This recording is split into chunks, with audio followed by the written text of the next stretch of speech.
7 de setembro, né? O aniversário da independência do Brasil. Eu quis falar um pouco sobre algumas outras coisas que eu acho que é interessante para nós aprendermos.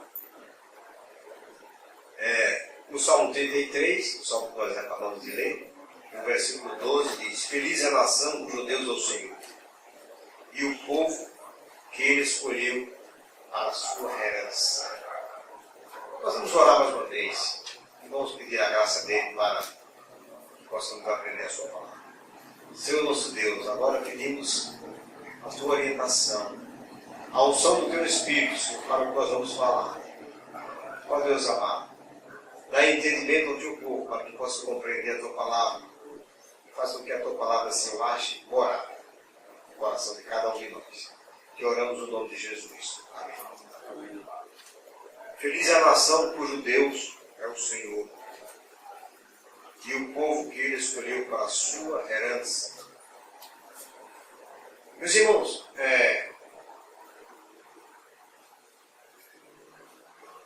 na antiga aliança, na época do Antigo Testamento, Deus escolheu um povo, que depois se chamou o povo de Israel, a nação de Israel. Deus primeiramente chamou Abraão. Abraão, ele era um idólatra. Ele morava na cidade de Ur, dos caldeus, e adorava os deuses dos caldeus. Mas Deus,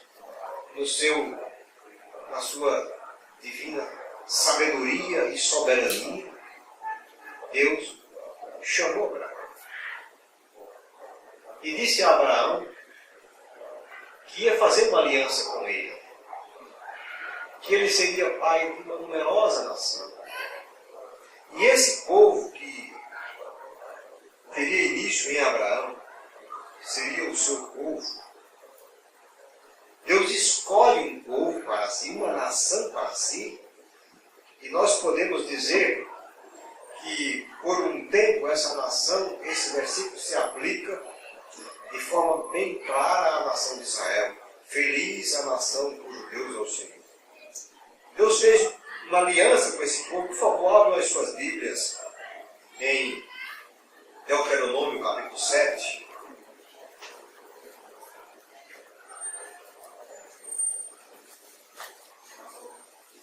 Deuteronômio capítulo 7. No versículo 6 em diante, até o versículo 11, diz assim: Deus dizendo a Israel: Porque tu és povo santo ao Senhor, teu Deus. O Senhor teu Deus te escolheu para que ele fosses o seu povo próprio, de todos os povos que há sobre a terra. Não vos teve o Senhor afeição, nem vos escolheu, porque fosseis mais numerosos do que qualquer povo, pois eras o menor de todos os povos. Mas porque o Senhor vos amava, para guardar o juramento que fizeram a vossos pais. O Senhor vos tirou com mão poderosa e vos resgatou da casa da servidão, do poder de Faraó, rei do Egito. Saberás, pois, que o Senhor teu Deus é Deus, o Deus fiel, que guarda a aliança e a misericórdia até 1000 gerações aos que o amam e cumprem os seus mandamentos. E dá o pago diretamente aos que o odeiam, fazendo-os perecer. Não será demorado para com o que o odeia. Prontamente lhe retribuirá. Guarda, pois, os mandamentos e os estatutos e os juízos que hoje te mando cumprir. Deus fez uma aliança com o seu povo. Deus escolheu aquele povo, não porque aquele povo fosse um povo numeroso. Na verdade, o escritor aos Hebreus, Lucas em Atos relata que quando Estevão está falando sobre, fazendo aquela retrospectiva do povo de Deus, e logo depois ele é apedrejado, ele diz que cerca de 70 pessoas deixaram o Egito deixaram Canaã para o Egito. Então era um povo muito pequeno, pouco insignificante. A partir de um homem, Abraão, depois Isaac, depois Jacó, e de Jacó, o escritor de Atos diz que 75 pessoas saíram de Canaã e foram para o Egito. Então, esse era um povo de Deus muito pequeno, não era um povo grande. Por isso que Deus disse: eu não escolhi vocês, porque vocês eram um grande povo numeroso. Pelo contrário, vocês eram o menor. A escolha de Deus foi algo puramente dele. O critério foi dele. Só que esse povo, quando retornou do Egito, retornou uma numerosa nação, realmente. Mais de 1,5 milhão de pessoas retornaram do Egito, uma grande nação. Algo que eu quero ressaltar, irmãos, é que quando esta nação começou o seu início, ela tinha um governo teocrático. O que significa isso? Não era uma democracia, era uma teocracia. Era um governo que Deus era quem governava. Deus governava o povo com leis justas, estabelecidas por Ele mesmo, através dos juízes. Deus, em Israel, havia, além da lei moral, que é uma lei que serve para todos os povos indistintamente. Os 10 mandamentos foram dados a todos os povos, que é a lei moral de Deus. Havia em Israel mais 2 outros tipos de lei. A lei cerimonial, que era o sistema cerimonial que apontava para Jesus, cujos os atos e os sacrifícios, todos eles eram simbólicos, eram tipos de Cristo, e depois, com a vida de Cristo, esses tipos perderam o seu valor, e é por isso que nós vamos falar depois da nova aliança. Mas havia também a lei civil, que era uma lei que o próprio Deus estabeleceu para o bem-estar daquele povo. Havia leis em Israel muito interessantes. Na lei civil de Israel, que foi Deus quem deu aquele povo, contemplava os pobres. Israel era um povo da pecuária e também da agricultura. E eles plantavam e colhiam, ainda hoje fazem isso. Eles são praticamente autossuficientes nessa área. Então eles eram um povo que sabiam plantar muito bem e colhiam muito bem. Mas Deus estabeleceu, por exemplo, que eles plantassem durante 6 anos. E no 7º ano, a terra passava um ano descansando. Que era chamado de o ano sabático. Não se plantava nada. O que nascesse naturalmente na terra, aí eles podiam colher.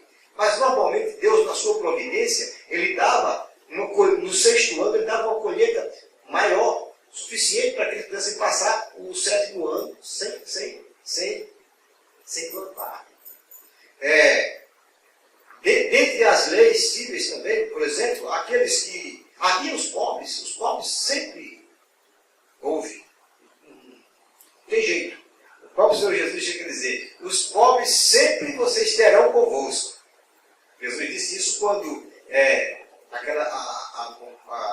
a Maria de Betânia vem despejar sobre ele aquele bálsamo, que era muito caro, nardo puro, e Judas Iscariotes, que era o tesoureiro, murmurou dizendo que deveria pegar aquele perfume e vender e dar aos pobres. Jesus disse: os pobres sempre vocês terão com vocês. Sempre vai existir pobre. Existia também na época de Israel. Não miseráveis, mas pobres. Certamente. Por que não miseráveis? Porque, por exemplo, na lei, quando o dono do campo, que plantou o seu campo, ele ia colher o seu campo, ele não colhia os campos. Um campo quadrado, quando ele chegava no campo, ele não colhia, ele deixava, ele fazia assim. E aqueles campos eram para que os pobres fossem lá e colhessem. Quando alguém estava colhendo as espigas, se as espigas caíam no chão, eles não pegavam, deixavam no chão. Isso fazia parte da lei civil, que era para os pobres depois irem rebuscar. Era chamado de rebuscar. Quem estudou aqui a história de Ruth Sabe? Era isso que Ruth ia fazer lá na ilha de Baraque. Ela ia rebuscar. Justamente pegar aquelas espigas que caíram. Porque era assim que eles tinham que fazer, para que os povos pudessem se alimentar. Havia, por exemplo, o ano do jubileu, que era depois de 49 anos, tudo aquilo que tinha acontecido voltava ao seu antigo dono. Imagine, por exemplo, que você tinha uma terra e você, durante o tempo, foi ficando pobre, e por alguma razão as coisas não deram certo, e você precisou vender a sua terra e ficou sem nada, passou a ser um trabalhador. Quando chegaram, depois, no ano do jubileu, que era o 50º ano, a terra voltava para você. Começava tudo do zero de novo. Eram leis. Deus era o governador, era o governo. Poderia haver nada melhor do que você viver numa nação cujo Deus é o Senhor. Você tem o próprio Deus como aquele que governa. Era assim. Mas infelizmente, irmãos, nem sempre foi assim. Houve um momento em que o povo começou a olhar as outras nações. Começou a olhar que só eles eram diferentes. As outras nações tinham os seus reis. Eles não tinham. Porque Deus era o rei. Deus era o governador. Era o que governava. E o povo, na dureza do seu coração, exigiu de Samuel, que era o profeta de Deus, era o juiz, através do qual Deus governava o povo, exigiu um rei. E isto desagradou profundamente ao Senhor. Entristeceu o coração do Senhor.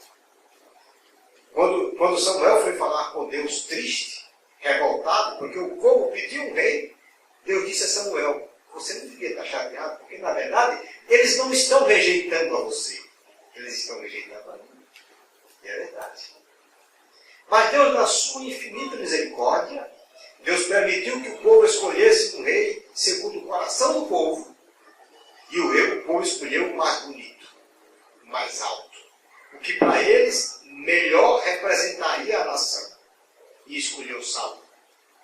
Diz a Bíblia que ele era o mais alto de todos os homens e o mais bonito, certamente, compleição física de atleta.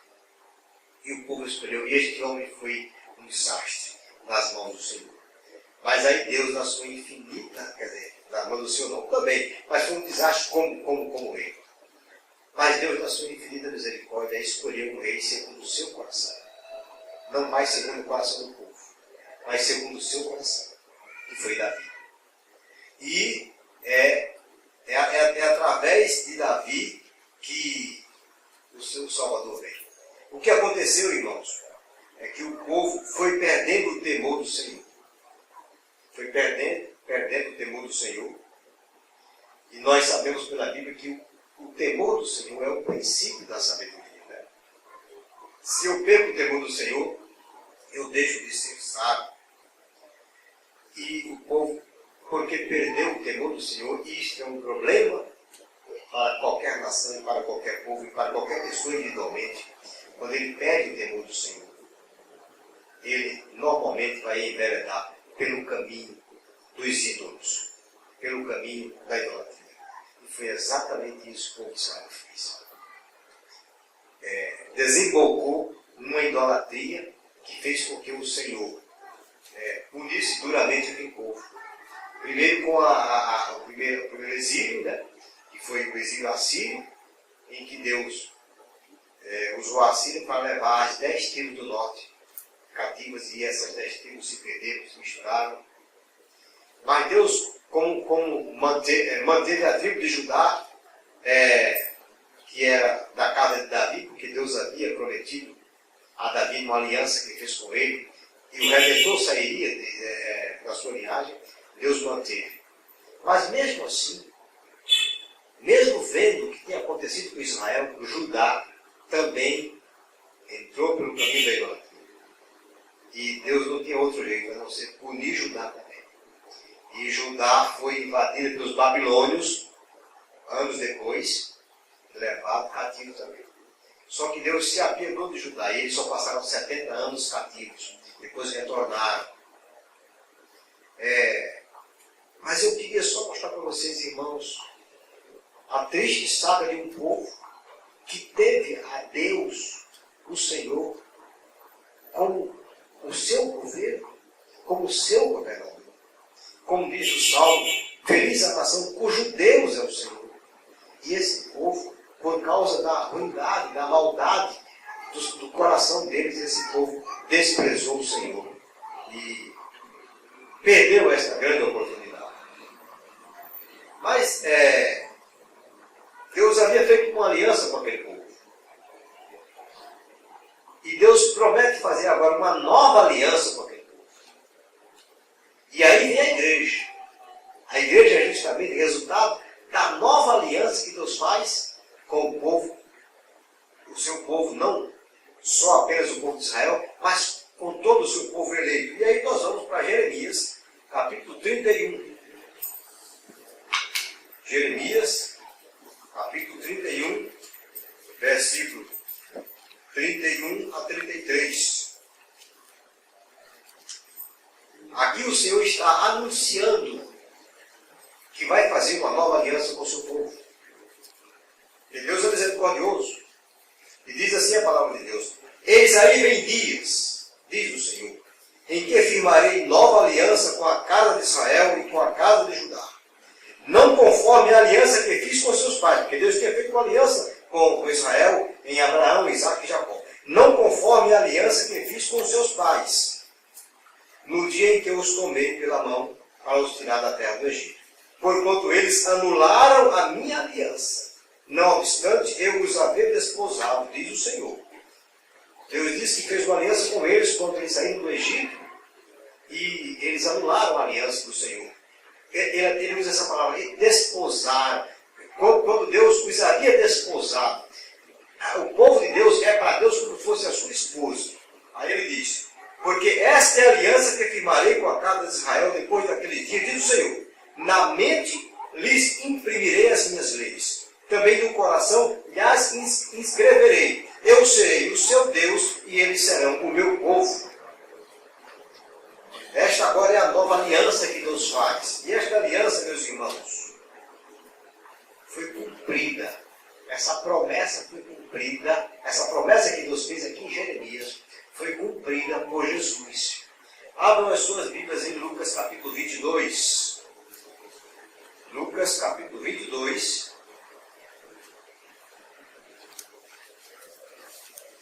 Versículo 20. Jesus está celebrando a ceia do Senhor e ele diz, e o escritor diz: semelhantemente, depois de cear, tomou o cálice, dizendo, veja o que é o que Jesus diz: este é o cálice da nova aliança no meu sangue, derramado em favor de vós.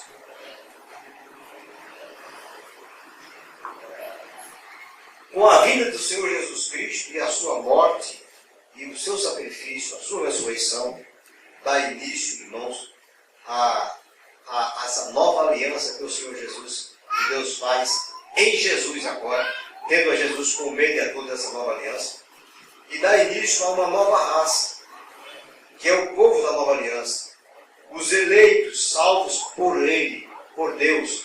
Agora, tanto os judeus, os da antiga aliança, quanto os que não são judeus. Agora, para Deus, há um outro povo, não apenas o povo judeu, Deus agora, não mais uma etnia, né? Quer dizer, não mais uma única raça, que eram os judeus, porque esses judeus anularam, pelos seus pecados e pelas suas atitudes, Israel anulou a aliança que Deus havia feito com eles.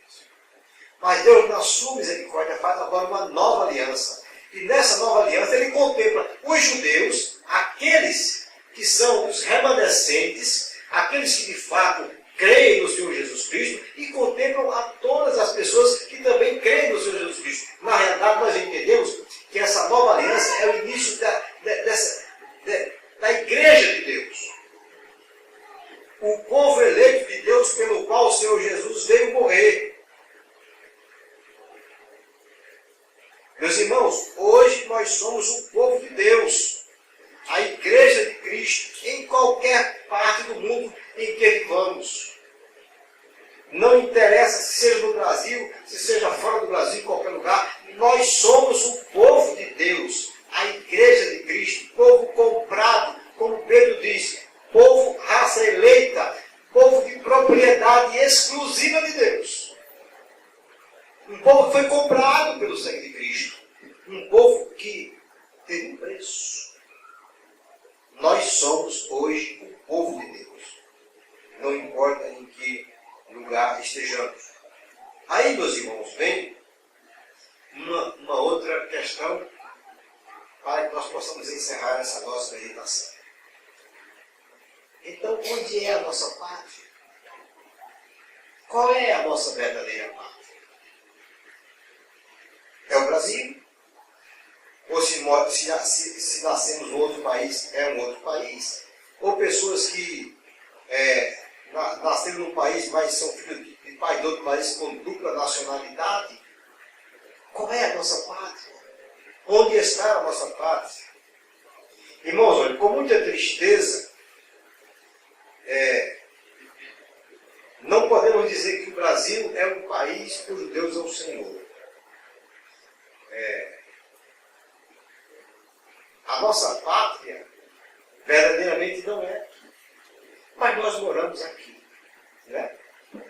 Aqui nós nascemos, aqui nós formamos a nossa família, aqui nós vivemos e trabalhamos. Mas infelizmente vivemos num país de muita idolatria. Um país onde há muitos deuses, muitos senhores e muitas senhoras. Né? Nossa Senhora disso, Nossa Senhora daquilo, Nossa Senhora daquilo outro. Um país que, infelizmente, nós sempre dizemos, há um sincretismo religioso. Quando vocês ouvirem essa palavra, sincretismo significa mistura. Uma mistura de credos, de religiões. Um país que aceita tudo. Qualquer tipo de religião, qualquer tipo de credo, qualquer tipo de crença, o Brasil aceita. É um país sincreto, realmente. Há uma mistura de crenças aqui fora do comum. Não podemos dizer que moramos num país cujo Deus é o Senhor. Porque tem muitos outros deuses aqui presentes.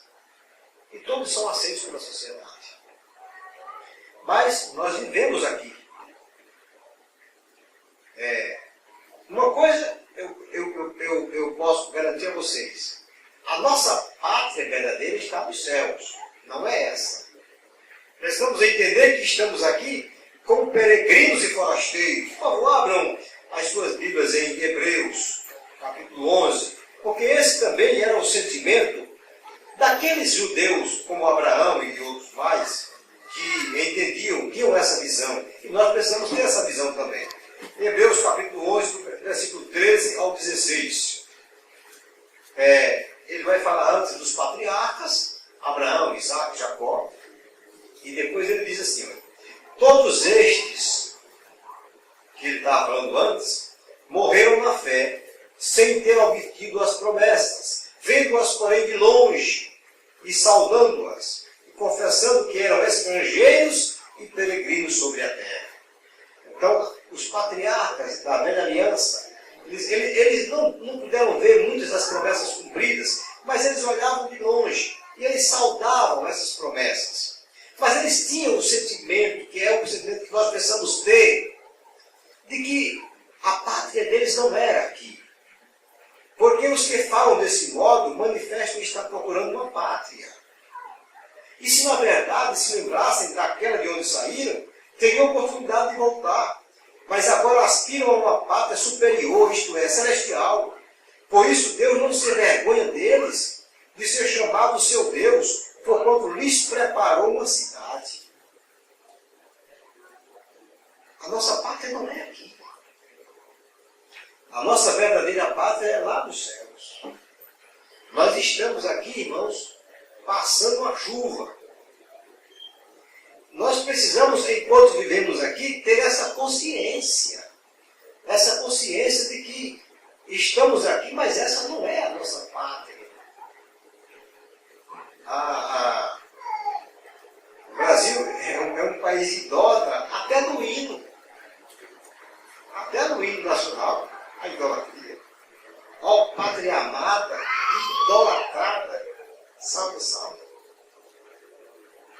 Tudo bem, eu entendo que talvez tenha sido um exagero poético do autor do hino, mas até no hino, a idolatria. Vivemos numa terra assim. Mas vejam, o que é que eu quero dizer para vocês? Vivemos no Brasil. Moramos aqui. Aqui é onde nós temos as nossas famílias. Mas essa não é a nossa cidadania da pátria. Nós somos cidadãos brasileiros, mas nós somos, sobretudo, cidadãos dos céus. Foi para isso que o Senhor Jesus veio, para nos tornar súditos do seu reino. Nós precisamos viver como tal. Mas enquanto estivermos aqui no país em que vivemos, mesmo entendendo, tendo consciência de que a nossa pátria está nos céus não aqui, nós precisamos fazer algumas coisas. Precisamos entender também algumas coisas. Primeiro, temos que nos submeter às autoridades constituídas. O apóstolo Paulo escreve sobre isso lá em Romanos. Ele diz que toda autoridade ela é constituída por Deus. Aí você vai dizer, mas pastor, os políticos são as autoridades, até juízes hoje, né? Que são autoridades, os magistrados, são muito corruptos. Eles roubam na nossa cara.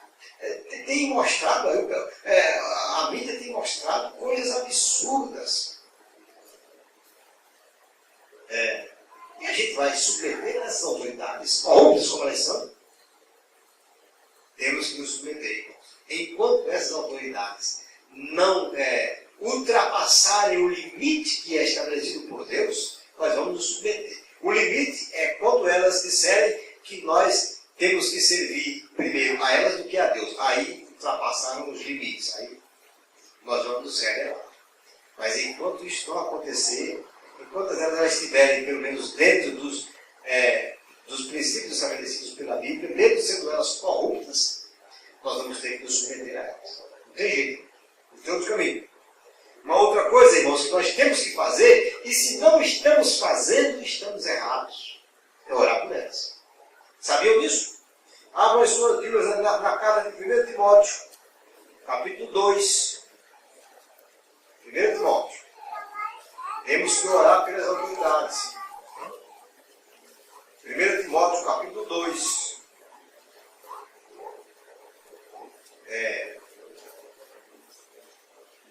Versículos 1, 2, 3. Até o 4. Antes de tudo, pois, exorto que se use a prática. Não é uma oração aqui ou ali. Não são orações esporádicas, mas aí é a prática. Use a prática de súplicas, orações, intercessões, ações de graça em favor de todos os homens, em favor dos reis e de todos os que se acham investidos de autoridade, para que vivamos vida tranquila e mansa, com toda piedade e respeito. Isto é bom e aceitável diante de Deus, nosso Salvador. Então, irmãos, nós queremos viver vida tranquila e mansa, queremos viver bem nesse país que nós moramos, então precisamos orar pelas autoridades constituídas. E temos que usar isso como uma prática. Isso não é para de vez em quando. Então, enquanto estamos aqui, mesmo sabendo que essa não é a nossa pátria, mas nós precisamos orar por eles. Outra coisa que nós fazemos, e temos que fazer, aliás, é pagar os impostos. Mesmo sabendo, irmãos, também que são impostos abusivos, extorsivos, injustos. O Brasil é o país com a carga tributária mais alta do mundo. No Brasil. Aqui o que você ganha com muito esforço, a maior parte vai para o governo através de impostos. Mas a Bíblia diz que temos que pagar. Não tem outro jeito, irmão. Abram lá em Hebreus, aliás, Romanos, capítulo 13. Está na Bíblia e nós não podemos dizer diferente, né, irmãos? Tem outro caminho. Romanos, capítulo 13.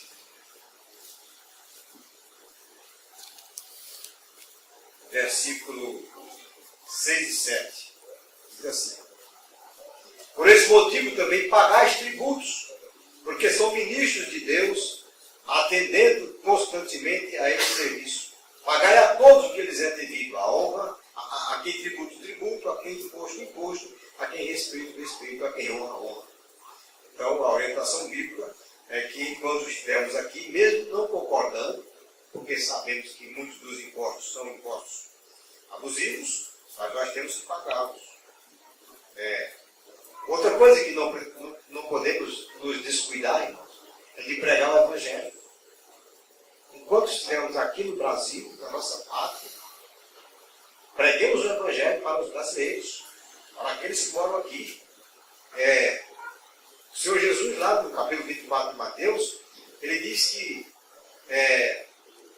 o Evangelho seria pregado em todo o mundo, então viria o fim. O Senhor Jesus só vai voltar para resgatar a sua igreja, levá-la, depois que o Evangelho tenha sido pregado em todas as etnias. Enquanto isso não acontecer, o Senhor não volta.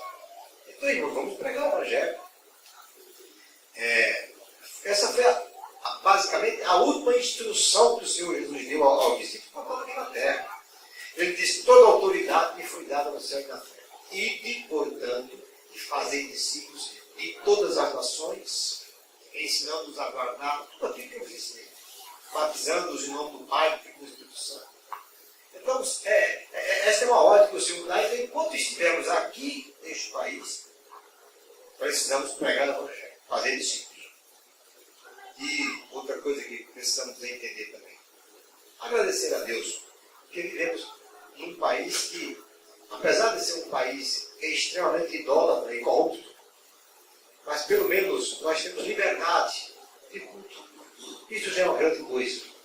Nós podemos aqui nos reunir livremente e falar do Evangelho e louvar ao Senhor, e prestar a Deus, prestar ao Senhor o nosso culto. Nós podemos fazer isso nesse país de forma livre, porque há países no mundo hoje que não permitem isso aos crentes. Principalmente os países que são controlados pelo islamismo, os muçulmanos, eles não permitem. O Evangelho, quando os crentes que se convertem façam do islamismo para o cristianismo, querem se unir, tem que fazê-lo de forma escondida, porque senão eles podem até ser mortos. Então nós temos que agradecer ao nosso Deus, porque vivemos num país que ainda é um país livre, apesar que existem muitas coisas acontecendo que certamente, se continuarem avançando dessa forma, vão dificultar muito a pregação do Evangelho, por conta de leis que tem acontecido em favor de pequenos grupos, mas, por enquanto, ainda podemos pregar livremente, ainda podemos cultuar livremente. Isso deve ser para nós, irmãos, um motivo de agradecimento ao Senhor. Meus irmãos, a nossa ideia de falar aos irmãos hoje sobre essas coisas é para a nossa reflexão. Ontem foi o dia da 7 de setembro, o dia em que se comemora a independência do Brasil, que se tornou independente de Portugal. Todos vocês conhecem a história. E esse país, inclusive, está carecendo muito de civismo mesmo, né? Infelizmente. Na minha época, na época em que eu era criança, meu pai me levava para assistir a parada. E eu gostava muito. Toda vez meu pai me levava. Eu ficava ali, pezinho ali aí chegava logo cedo para poder pegar um lugar na frente e eu achava aquilo bonito. E hoje nós não vemos mais esta preocupação, né? Os pais não estão mais muito preocupados em fomentar dentro da criança o espírito cívico, infelizmente não estão. E estamos num país em que a anarquia está começando a se estabelecer. O caos está começando a se estabelecer. Se aproveita o dia manifestações sem sentido, destruindo as coisas e é difícil. É a nossa pátria, é o lugar onde nós moramos. Mesmo que não seja a nossa pátria final, definitiva, mas é aqui que nós moramos. Então, irmãos, precisamos orar para o Brasil. A intenção de falar essas coisas para vocês é para sensibilizá-los, para sensibilizar esta igreja a orarmos pelo nosso país. Nós não podemos fazer nada, nós não vamos participar dessas manifestações, porque já pregamos aqui e vemos que essa não é a vontade do Senhor. Mas nós podemos orar, irmãos. Nós podemos pedir ao Senhor que guarde o nosso país, que livre o nosso país dessas coisas. Porque esta é uma orientação bíblica do Senhor Jesus, que nós devemos orar pelas nossas autoridades. Amém? Vamos ficar em pé e agradecer ao Senhor esse momento em que passamos na sua presença. E eu reitero, leve para casa essa reflexão, quando estiver nas suas orações, sozinho. Lembre-se de orar pelo nosso país, pelas autoridades do nosso país, pela igreja constituída nesse Brasil, para que o evangelho genuíno, o genuíno evangelho, o genuíno leite, possa ser pregado em todo o nosso país. Não esse evangelho ralo que tem sido pregado por aí. Oremos.